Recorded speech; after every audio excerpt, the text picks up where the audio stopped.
Assalamualaikum warahmatullahi wabarakatuh. Alhamdulillahirabbil alamin. Ahmadu wa nasta'in wa askuru ala jami' ni'amih. Asyhadu an la ilaha illallah wa asyhadu anna Muhammadar Rasulullah. Allahumma shalli ala sayyidina Muhammad wa ala ali sayyidina Muhammad. Qala rabbi shrah li sadri wa yassir li amri wahlul 'uqdatam min lisani yafqahu qawli. Amma ba'd. Alhamdulillah, pada kesempatan ini saya akan menjelaskan mengenai pembahasan mengenai ilmu tasawuf. Insyaallah dalam pembahasan ini kita mulai dari awal hingga akhir nanti insyaallah. Jadi dalam session ini kita akan membahas mengenai ilmu tasawuf ini menjadi beberapa part atau menjadi beberapa bagian, dan itu akan bertahap, insyaallah akan diupload setiap minggunya. Tapi sebelum kita mulai, mohon klik subscribe channel ini, like, komen, dan share sebanyak mungkin kepada yang lain. Mudah-mudahan dari like share-nya itu menjadi manfaat untuk kita semua, khususnya untuk saya pribadi dalam membuat channel ini. Baik, kita langsung saja pembahasan mengenai ilmu tasawuf ini.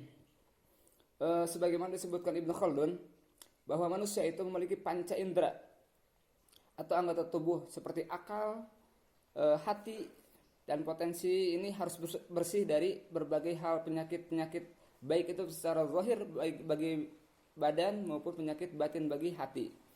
Nah, sehubungan dengan itu, untuk menghilangkan kondisi seperti ini ada 3 bidang ilmu yang berperan penting.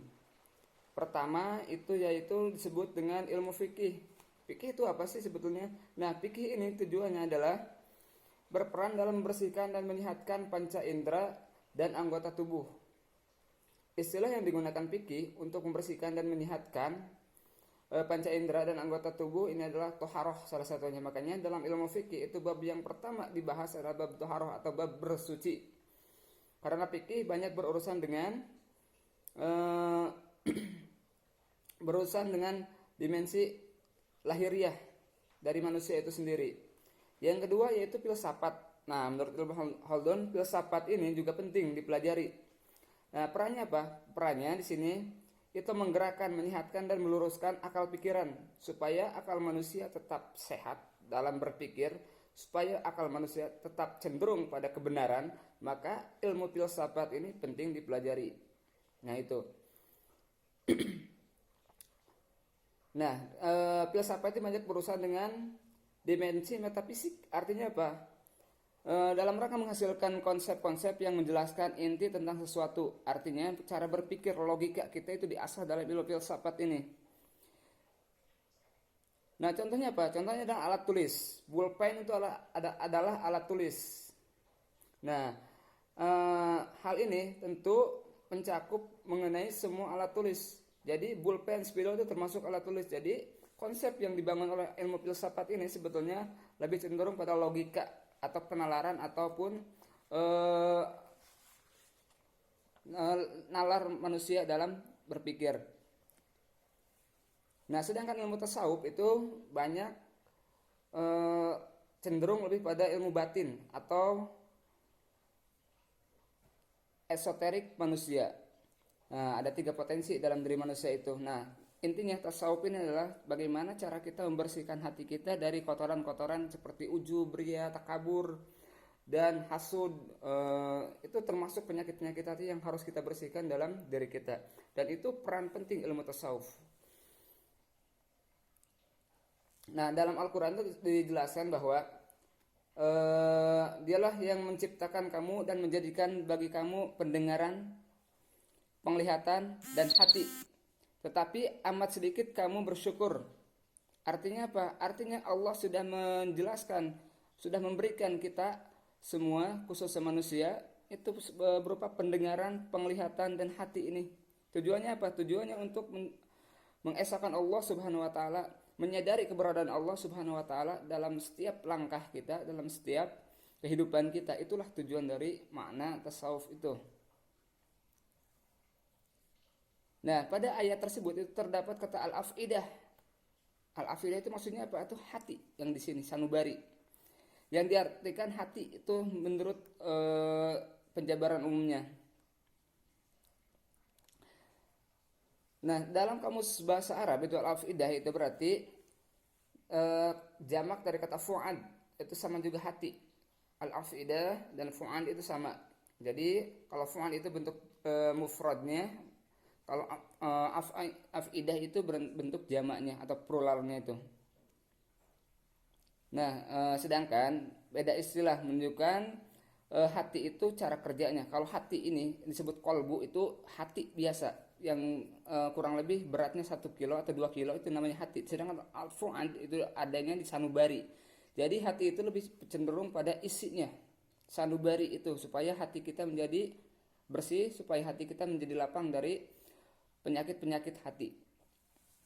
Nah, tasawuf diuraikan itu menjadi beberapa hal, dan tasawuf ini itu tidak lepas dari ilmu akhlak sebetulnya, karena ilmu akhlak dan ilmu tasawuf itu sama-sama berperan penting untuk mensucikan sanubari kita atau tazkiyatun nufus atau tazkiyatun nafs, cara membersihkan jiwa kita, karena raga kita sudah dibersihkan melalui ilmu fikih dan jiwa kita, hati kita itu dibersihkan oleh ilmu tasawuf ini.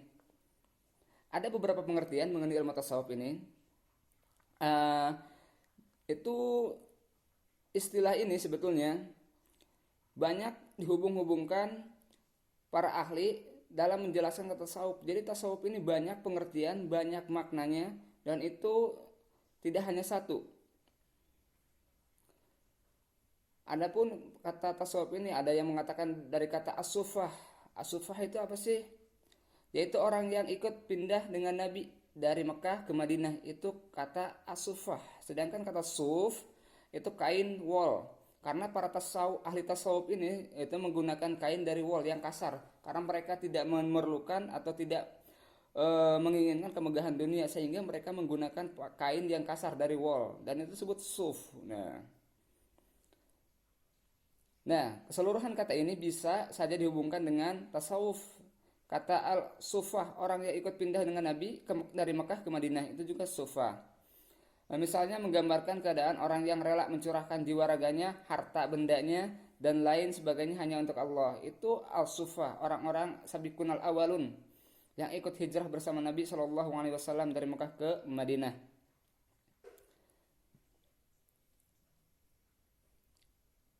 Nah, hal ini juga dicenderungi oleh keimanan mereka. Artinya apa? Artinya mereka berpindah dengan Nabi itu dengan keimanan.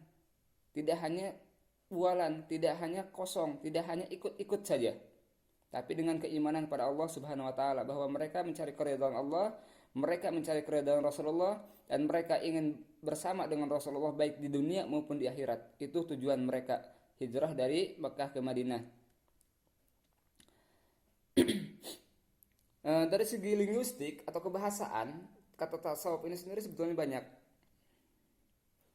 Adapun yang mengatakan tasawuf itu adalah sikap mental sebetulnya, yang selalu memelihara kesucian diri. Itu termasuk orang yang tasawuf atau sufi. Selalu beribadah kepada Allah, hidup sederhana, rela berkorban untuk kebaikan, dan selalu bersikap bijaksana. Sikap jiwa yang demikian itu hakikatnya adalah akhlak yang mulia, dan itu adalah inti dari ajaran tasawuf ini. Makanya selalu saya bilang bahwa ilmu tasawuf ini tidak lepas dari namanya ilmu akhlak, karena semuanya mencakup pada kebersihan hati. Nah, adapun kata tasawuf dari segi istilah itu banyak. Ini tergantung pada pendapat ahli dalam bidang tasawuf ini. Nah, ada 3 sudut pandang yang digunakan para ahli untuk mendefinisikan tasawuf, yaitu sudut pandang manusia sebagai makhluk terbatas, manusia sebagai makhluk yang harus berjuang, dan manusia sebagai makhluk yang bertuhan. Itu termasuk konsep tasawuf. Jika dilihat sudut pandang manusia sebagai makhluk yang terbatas, maka tasawuf dapat didefinisikan sebagai upaya mensucikan diri dengan cara menjauhkan pengaruh kehidupan dunia dan memusatkan perhatian hanya kepada Allah Subhanahu wa taala. Itu makna tasawuf. Selanjutnya, dari sudut pandang yang digunakan manusia sebagai makhluk yang harus berjuang, maka tasawuf dapat didefinisikan sebagai upaya memperindah diri dengan akhlak yang bersumber dari ajaran agama dalam rangka mendekatkan diri kepada Allah Subhanahu wa taala. Itu tujuannya. Dan dari sudut pandang yang digunakan manusia sebagai makhluk yang bertuhan, maka tasawuf dapat didefinisikan sebagai kesadaran fitrah atau ketuhanan. Jadi sebetulnya tasawuf ini sudah ada dalam diri kita. setiap manusia, baik itu yang dilahirkan dari kecil maupun sampai meninggal. Jadi kita sudah punya fitrah sebetulnya bertuhan itu. Jadi tasawuf ini meningkatkan kesadaran kita, meningkatkan keimanan kita kepada Allah Subhanahu wa taala, dan tujuannya. Nah, sumber tasawuf itu dari mana sih sebetulnya? Sumber tasawuf di kalangan para orientalis, orientalis ini adalah orang-orang barat yang mempelajari ajaran Islam. Nah, biasanya mereka itu ngawur dalam memahami ajaran tasawuf ini, maka mereka mengatakan bahwa tasawuf ini mistis dalam Islam itu. Makanya jangan salah, jangan kaget ketika membaca tulisan para orientalis bahwa tasawuf identik dengan mistik Islam. Padahal tidak. Yang membedakan antara tasawuf dengan mistik adalah tasawuf itu bertauhid, membersihkan hati, sedangkan mistik itu tidak bertuhan.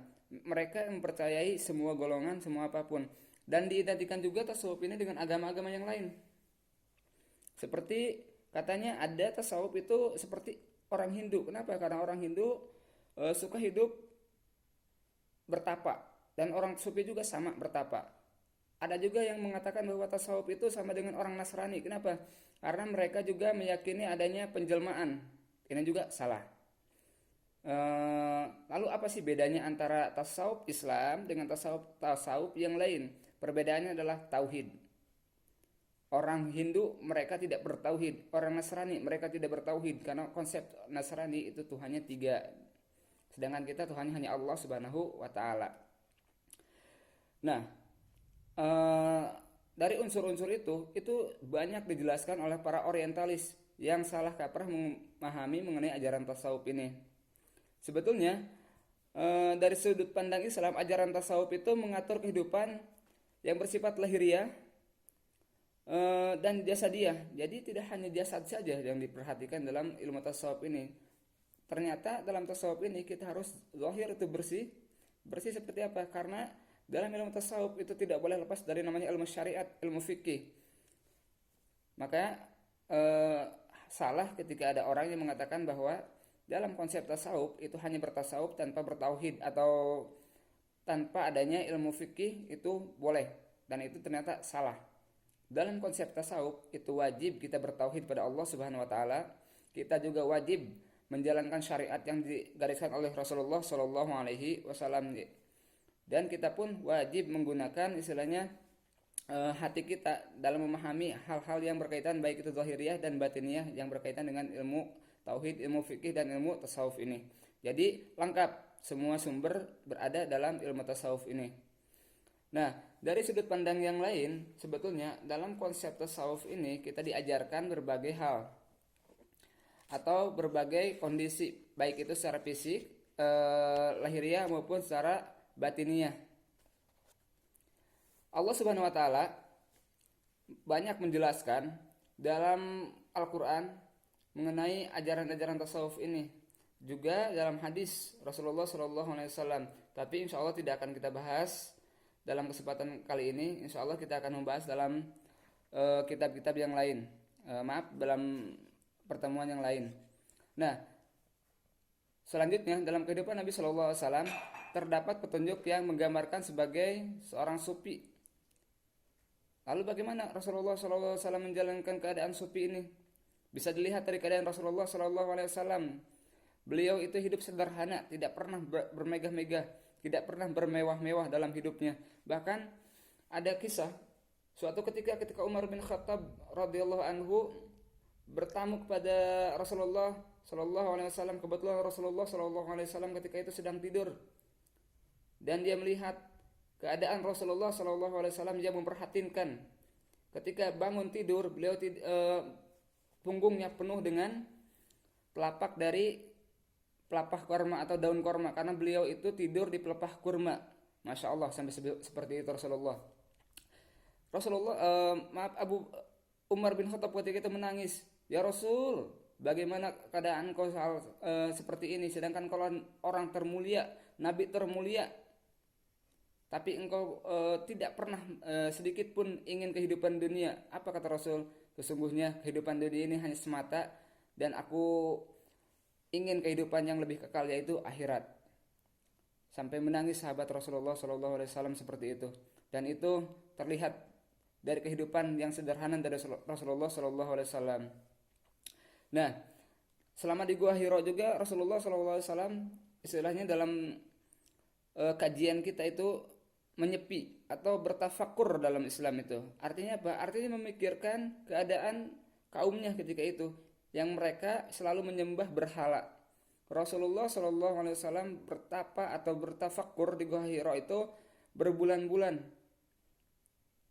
sehingga ketika keadaan Rasulullah SAW mendapatkan wahyu pertama yaitu mengenai surat Al-Alaq, Iqra bismi rabbikal ladzi khalaq, itu beliau langsung kaget karena dari ayat tersebut Rasulullah SAW itu digambarkan orang yang tidak pernah bisa membaca, tidak bisa menulis, tapi Rasulullah disuruh oleh malaikat Jibril untuk membaca.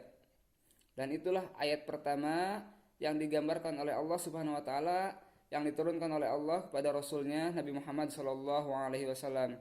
Dan di situ salah satu kehidupan dari Rasulullah adalah menyepi atau bertafakur mengenai umatnya, bagaimana keadaan umat ini berubah. Yang dulunya umat bertauhid ketika zaman Nabi Ibrahim alaihissalam, ketika zaman Nabi Ismail alaihissalam itu mereka menyembah Allah, tapi ketika zaman Rasulullah umat ketika itu sudah menyimpang, mereka sudah menyembah berhala, dan itu dilakukan di Ka'bah. Itu menjadi hal yang menurut Nabi adalah suatu hal kemusyrikan yang zalim, yang luar biasa. Dan disitulah Nabi SAW mendapatkan pencerahan melalui turunnya wahyu pertama di Gua Hiro itu. Dan di sini para ahli-ahli tasawuf itu mengaitkan hal tersebut dengan keadaan orang-orang yang bertasawuf atau sufi. Nah, sehingga mereka tahu, mereka paham bahwa Nabi sendiri melakukan istilahnya ujlah. Kalau dalam istilah Imam Ghazali itu ujlah. Artinya apa? Artinya berpindah dari tempat satu ke tempat yang lain. Belum hijrah istilahnya. Beda antara ujlah dengan hijrah. Ujlah itu mengasingkan diri sendiri ke tempat yang lebih aman karena dari godaan orang-orang, baik dari akidahnya maupun dari kezaliman orang-orang. Sedangkan hijrah adalah pindah secara zahir dan batin dari suatu wilayah ke tempat lain, seperti yang dilakukan oleh Nabi Muhammad SAW. Contohnya yaitu ketika beliau hijrah dari Mekah ke Madinah. Seperti para sahabat, Abbas bin Abdul Muthalib itu pindah dari Mekah ke Ethiopia atau ke Afrika ketika itu, sebelum adanya hijrah pertama, sebelum adanya hijrah dari Mekah ke Madinah. Itu pun hijrah. Nah, dari pembahasan itu sebetulnya tasawuf ini sendiri itu banyak digambarkan oleh para orang-orang Islam, oleh para orientalis, karena mereka tertarik dengan ajaran tasawuf ini. Mereka cenderung mengatakan bahwa tasawuf ini adalah bukan ajaran Islam semata. Nah, ini yang salah, yang perlu kita luruskan. Yang perlu kita pahami adalah ajaran tasawuf ketika berkaitan dengan akidah itulah dari Islam. Ketauhidan kepada Allah Subhanahu wa taala itulah dari Islam. Tapi ketika tasawuf dikaitkan dengan agama lain, pasti tidak ada namanya tauhid kepada Allah Subhanahu wa taala. Nah, itu beberapa hal mengenai pembahasan tasawuf bagian pertama ini. Insyaallah kita akan berjumpa lagi, bertemu lagi pada pembahasan selanjutnya. Mudah-mudahan dari penjelasan pertama ini itu bisa membangkitkan ghirah, bisa membangkitkan semangat kita dalam mempelajari ilmu tasawuf ini. Di lain waktu dan lain kesempatan kita akan berjumpa lagi. Akhirul kalam dari saya, wabillahi taufiq wal hidayah. Wassalamualaikum warahmatullahi wabarakatuh.